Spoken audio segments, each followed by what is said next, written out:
A lot of things, even American companies, source their toys from China. So probably 90% of what is in here is made in China, and it is under the tariff rate for China, which As it stands right now, President Donald Trump's latest round of tariffs are expected to go into effect tomorrow.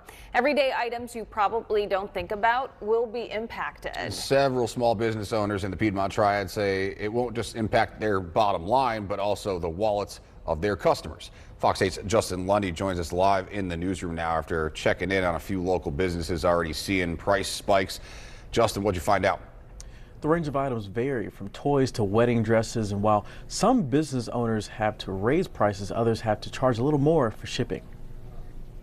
Saying yes to the dress is every bride's dream. That dream could become more expensive, though, because of President Donald Trump's tariffs that are expected to go into effect. We have Allure Couture, Martina Liana, and they are two of many of the lines that will be affected by the tariffs. Carolina Bridal World in Burlington has already seen some price increases. Floor manager Isley Crook says the cost of dresses aren't necessarily going up, just the shipping cost. One of our designers, they are going to be charging like $150, or we're going to use that to kind of cover the tariff fee that they are charging us. Another designer, if their gowns are a little bit pricier, then they might have a higher amount for that. Crook says more shipping fees from other wedding dress designers could be on the way. We are expecting to receive news from others as well, but again, everybody this past weekend was very receptive to it, which was wonderful, so everybody seems to be understanding that that's just the world that we're living in right now. While brides may pay a little extra for shipments,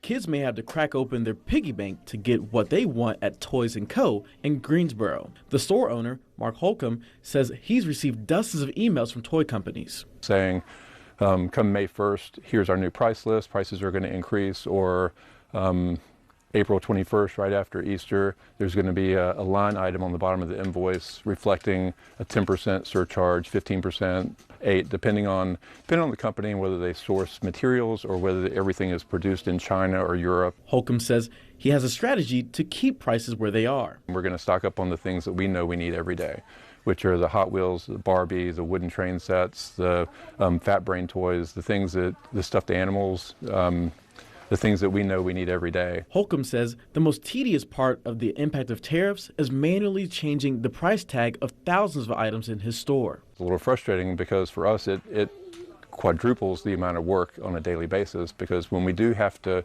or forced to make increases, then we go to each product on the shelf and change that product to the new price. And on the back end in their systems, we're making sure everything is right as well. Holcomb says another option to keep prices the same is customers getting less for their money. For example, a toy may not have as many accessories, but the price would be the same. All right.